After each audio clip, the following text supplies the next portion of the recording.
Hello there, air sign, Libra, Gemini, Aquarius. This is your monthly reading, and this is by elements and past, present, future. So, ngayon ko lang to nagawa dahil na busy ako. Nag-travel ako, and kaya ngayon ko na siya nagawa. Sorry sa mga nagantay ng air signs. So anyway, let's start. Past, present, future for the air signs, Libra, Gemini, Aquarius. So Libra, Gemini, Aquarius, hindi lahat ng Libra, Gemini, Aquarius maka-resonate dito. Takes what resonates and leave the rest. Cross-watchers, pwedeng kayo to at hindi sila Libra, Gemini, Aquarius. Okay? So, if hindi kayo naka-resonate sa reading na to, please do check your other placements. Your sun, your moon, your rising, your Venus sign dahil pwedeng doon kayo maka-resonate at hindi dito. Okay, so let's start. Libra, Gemini, Aquarius, past, present, future. Sa past, this is your situation in the past. Self-absorbed, narcissist, one-sided relationship, so love bombing. So I can see here in the past, hindi okay talaga. Hindi okay yung relationship ninyo in the past. Libra, Gemini, Aquarius, or Gemini, Libra, Aquarius. Wait lang, ayusin ko lang.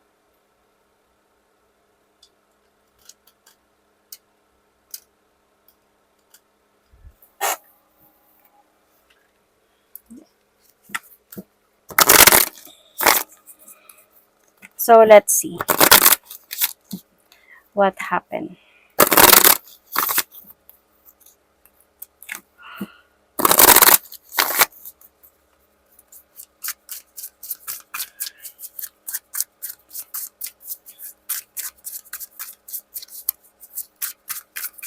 Libra, Gemini, Aquarius, pass.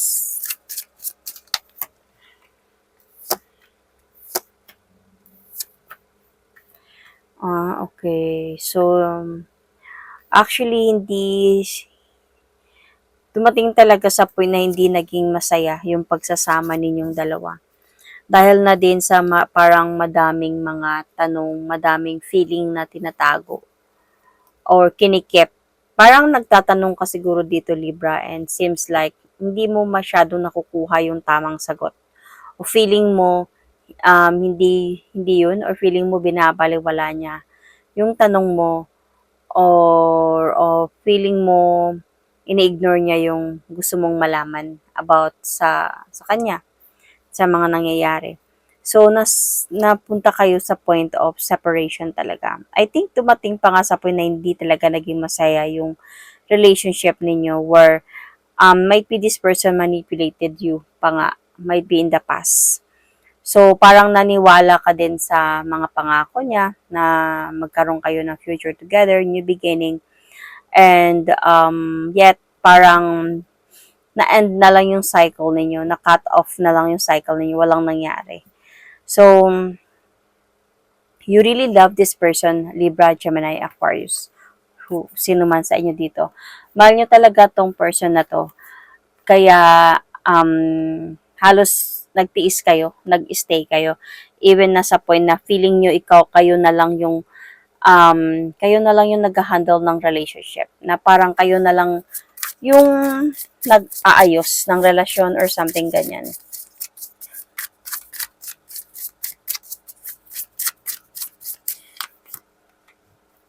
See, hindi na siya naging masaya dahil sa parang nakakapagod na.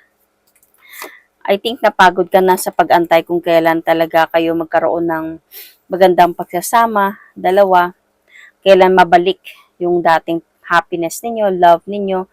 Even nasa point ka pa talaga na naglalakas loob ka pa talaga dito na kahit rocky road na, nasa roller coaster na yung sitwasyon. Kahit ano pa, is yung parang naglalakas loob ka pa din na to fix the problem. And yung person mo din naman is nasa point na hindi niya alam kung saan siya patutungo. Hindi niya alam kung ano magiging decision niya. Kaya, ikaw is like, parang walang, example, hindi ka niya hinihiwalayan. And dahil sa hindi ka niya hinihiwalayan, sa part mo, dahil sobrang mo siyang mahal, naniniwala ka pa rin na baka isang araw maayusin ng lahat. Until nga sa point na naghiwalay na kayong dalawa. Kasi this is the um, Three of Swords could be separation, pain, heartbroken. So at this present situation, dalawa yung nakuha ko. So the relationship is over. The Grim Reaper. No second chances. Grow, transform your life. And the other one is the Key on a Ring. Many options, decisions, unconventional strings along unconventional string along one night stand. So ngayon nasa point talaga na wala na kayong dalawa ng person mo. I think there is already a decision dito. I think dito sa Keys on the Ring is the decision to. Dahil na din sa may tinatago nga siya, nagloko siya siguro. Kakaroon siya ng iba. So, let's see. This present situation for Libra, Gemini, Aquarius. You might be dealing with Cancer, Leo, same Libra, Gemini, Aquarius, Virgo, Taurus, Capricorn, Pisces. Let's see more. At this present situation. So, at this present situation, nasa point ka ngayon na nagiging practical ka. Might be you are not accepting this person's offer anymore. No more second chance sa relationship. You are trying to transform your life, yourself, so into a great person, through great life. So, what the thing here is, kinakausap ka ngayon ulit ng person na to. So, ito yung present, okay? So, nagtatry siya ulit na bumalik sa'yo, mag-offer sa'yo ng love, sasabihin na mahal ka niya or something. But then, nasa point din na parang feeling mo, yung situation kasi is hindi na siya, wala nang excitement. Yung parang bumabalik nga siya, nagtatry talaga siya na ayusin yung mga dapat ayusin. Pero para sa'yo kasi, hindi na siya, yung nararamdaman mo ngayon is hindi na siya same as before, na yung pagmamahal mo is sobra. So, parang ayaw mo nang balikan siya. Ayaw mo na ng second chance. Parang nakakaramdam na din siya dito ng coldness from you. Siguro nakausap mo din siguro siya, kaya nga siguro siya nakaramdam sa'yo ng coldness. And, as a point na hindi ka kasi nakakatulog sa gabi, thinking about ano ba yung gagawin ko, anong desisyon ng gagawin ko. Parang nagtatalo siguro yung utak at puso mo dito, air signs. So, but then, I can still see here that then we never know. Kasi dito kasi the relationship is over no second chance. May decision na talaga dito. Pero I think then some of you hindi to para sa lahat. Hindi sa lahat nangyayari to, hindi sa lahat ng Libra, Gemini, Aquarius. Might be some of you is nung bumalik itong person na to, might be, okay, may nangyari sa inyo ulit. And then, ito yung nagpapabigay sa'yo ng gulo sa isipan anong desisyon ng gagawin ko. Kasi, siguro nung may nangyari sa inyo ulit, is parang, hindi mo na masyado naramdaman yung happiness, same as nung mahal mo pa talaga siya. But then, meron pang at least love na natitira. Kaya, sa point ka na very challenging itong decision na to sa pagbalik ng person na to. Halos hindi ka nakakatulog sa gabi thinking about anong gagawin ko. Kasi nga bumabalik talaga itong person na to. At this present to. Let's clarify, okay? Let's clarify the Five of Pentacles.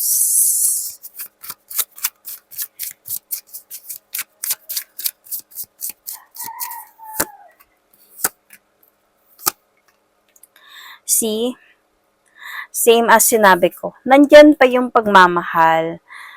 Pero ikaw is yung other part of you, parang gusto mo na ng yung wala siya. Yung parang gusto mo nang mag-move forward, gusto mo na to reach your goal.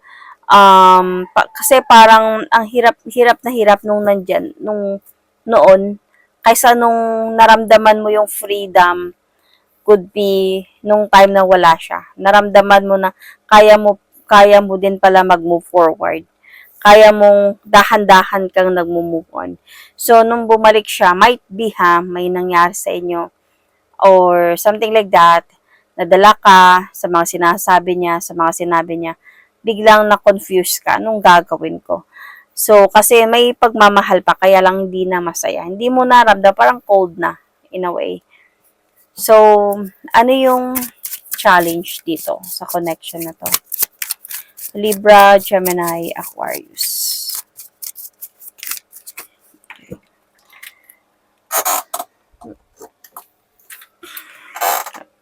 The Eight of Wands in reverse. So, in a way, yung challenge talaga ninyo dito is, I think, yung paano kayo magkaroon ng maayos na pag-uusap. Dalawa. Kasi ito talaga yung kailangan dito eh. Feeling ko kasi, nung bumalik itong person na to, yung communication ninyo is quite naging lesser na siya.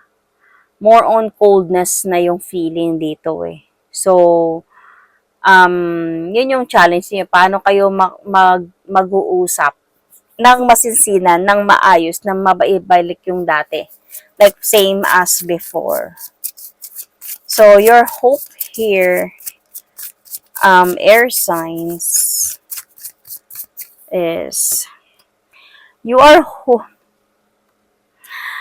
really hoping right now na sana hindi na lang siya bumalik. Sana nagpatuloy na lang talaga siya sa life niya without you.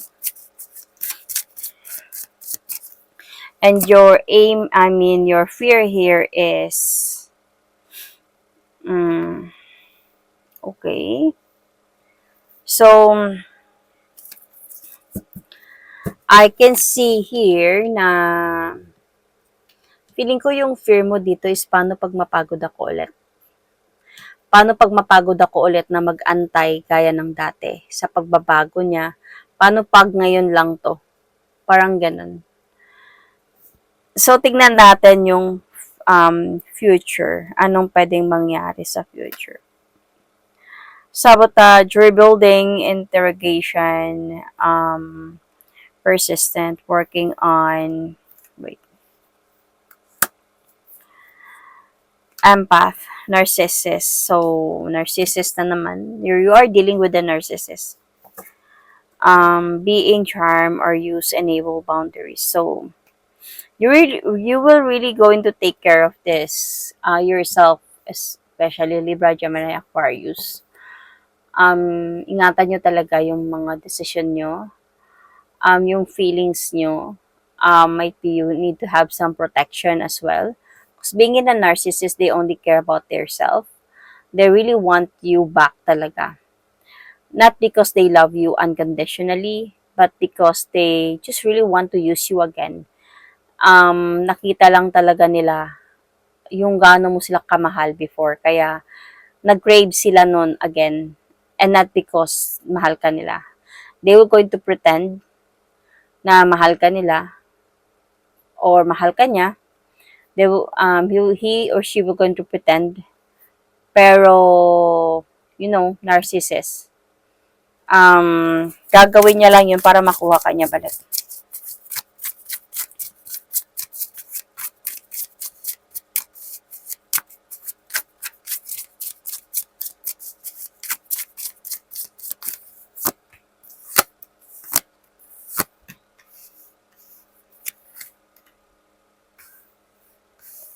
So, yun na nga yung sinasabi ko dito, Libra, Gemini, Aquarius. May possibility kasi na pwedeng magkabalikan talaga kayo ulit nito. Dahil madadala ka talaga sa sasabihin niya. Lalo na pag may charm na gagamitin tong person na to. Like, sabihin natin na, not totally, ayoko din mag-consider yung like dark spells or gayuma talaga. Pero siguro mga charm lang, yung like mga orasyon, ganyan-ganyan. So, pwede, hindi naman sa lahat, okay? Pwedeng some of you, kasi may nakita ko ditong like charm doing something. Pero kaya dito pa lang talaga, Libra, Gemini, Aquarius, sa present pa lang, kailangan maging smart na talaga kayo in your decision. Ano yung mas mahalaga sa inyo? Ano yung mas yung karapat-dapat para sa inyo? Because there's a possibility na magkakabalikan kayo ulit kasi dito eh. And then, there is a possibility na at the beginning, magiging okay, parang bring back the time, the moments together. Pero, may nakita pa rin kasi ako dito na magkakaroon ng clarity in the near future, in the future. At ito yung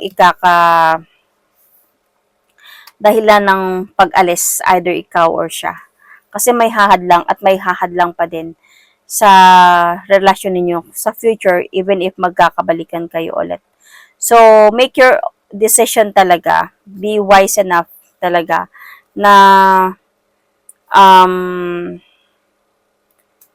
na mag-decide talaga ng tama para sa sarili mo dito, Libra, Gemini, Aquarius. Kasi para hindi ito magbibigay sa'yo ng mabigat na problema talaga. At lalo pang dahan-dahan. Dahan-dahan kayo mawawasak. I think yung ano dito, yung what do you call this? Yung may issue kayo dito with the past person.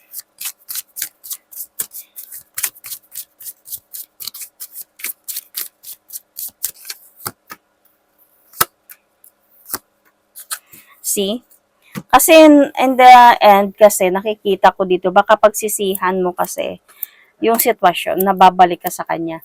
Baka maiipit na naman siya sa dalawang tao, ikaw at ang past. And majijuggle siya, ibig sabihin, dalawa na naman kayo ulit. Dito ka, minsan dito siya sa'yo, minsan dun siya sa isa, until sa may aalis at mayos, or other ikaw pa rin ang magde-decide dito na umalis in the future na sana nag-umpisa ka na mag-move on, okay na sana yun. So, at nagpapatuloy ka na lang talaga sa life mo na mag-antay for the right time na mahanap mo yung right person sa buhay mo. So, hindi naman to para sa lahat ng Libra, Gemini, Aquarius, but if naka-resonate kayo, especially in the past, so just be aware and be guided sa reading na to. So, might be dealing also here, you might be dealing with an Aries, Cancer, Scorpio, Pisces, Gemini, Virgo, could also be Libra, might be this is you, Libra, Leo, that is my reading for you. I'm going to pull an oracle card.